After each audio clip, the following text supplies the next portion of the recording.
Bonjour à tous, je suis Cerise Wood et je vous accueille aujourd'hui dans une nouvelle édition de Un jour, un métier. Aujourd'hui, nous accueillons Hakim Mera, libraire à la Maison de la Presse de Aix-les-Bains. Comment allez-vous, Hakim, aujourd'hui? Je vais très bien et vous, Cerise? Parfaitement bien. Si vous voulez bien, nous allons commencer l'interview dès maintenant. Alors, Hakim, parlez-nous un peu de votre formation. Alors avant toute chose, j'ai fait une licence en lettres modernes. J'ai enchaîné les petits boulots, puis j'ai trouvé une formation de libraire à la Chambre de commerce de Lyon, la seule formation de ce genre en France.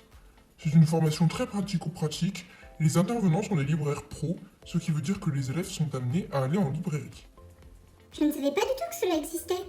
Dites-nous un peu par quel emploi vous êtes passé. Avant ma formation, j'ai travaillé chez Cultura pendant 6 mois. Je m'occupais de la réception des cartons, de la mise en place des livres dans le magasin, mais aussi des retours. On m'a donné ma chance en tant que libraire après 2 mois et demi de réception. Ensuite, j'ai postulé à la librairie Guibert Joseph à Grenoble, à laquelle j'ai travaillé pendant 5 ans. J'ai fait plusieurs autres librairies indépendantes ou non, comme par exemple l'espace culturel Leclerc de Dremiétas Clarafond, dont j'ai fait l'ouverture, la Fnac d'Annecy, la librairie Artaud à Grenoble, la librairie Garin à Chambéry, la librairie Chemin Faisant à Aix-les-Bains dont j'ai reconstruit le rayon littérature, puis aujourd'hui la maison de la presse d'Aix-les-Bains au rayon littérature et sciences humaines. Quel parcours! Maintenant, pouvez-vous nous parler un petit peu de votre activité professionnelle actuelle? À la maison de la presse, je gère les commandes pour les écoles et les bibliothèques. Les vitrines et au quotidien, de la manutention avec la réception des colis, le fait de les ouvrir et de les rentrer informatiquement. Je les range et les dispatche. Et au-delà de ça, je reçois les clients que je conseille et je gère le journal des ventes. Je m'occupe aussi d'alimenter la page Facebook de la librairie. Posons maintenant la question qui fâche. Qu'en est-il de votre salaire? Pouvez-vous nous donner une fourchette? En êtes-vous satisfait? Vous savez, Cerise, c'est un métier de passion.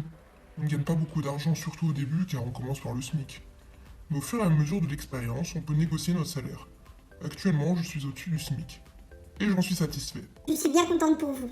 Alors, Hakim, pouvez-vous nous donner des points positifs et négatifs de votre métier? Je vais garder le meilleur pour la fin. Pour les points négatifs, je dirais que le métier de libraire n'est pas assez reconnu au niveau financier et assez fatigant. Et pour les points positifs, j'ai eu l'occasion de faire des rencontres, d'échanger avec des auteurs pendant les séances de dédicaces, et j'ai eu le temps d'écrire mes chroniques sur la page des libraires. Je vois que vous aimez votre métier, cela fait plaisir à entendre. Et considérez-vous avoir atteint vos objectifs? Sinon, quel avenir envisagez-vous? Je pense avoir fait tout ce qui me tenait à cœur. J'écris des chroniques, je rencontre des auteurs, mais mon rêve serait d'ouvrir ma propre librairie. Ça serait un véritable aboutissement à mes yeux. En parlant de vos rencontres, lesquelles vous ont le plus marqué? Je dirais ma rencontre avec Yakuta Alika Vasovic, qui a écrit L'avancée de la nuit. Je lui ai envoyé un message personnel tant j'ai aimé son livre. Nous avons échangé, nous avons organisé une rencontre et maintenant nous avons un lien amical. Sinon, je dirais mes rencontres autour du théâtre avec des comédiens, dont Philippe Torreton. Eh bien, merci Hakim d'avoir répondu à nos questions. Ce fut un plaisir, merci à vous.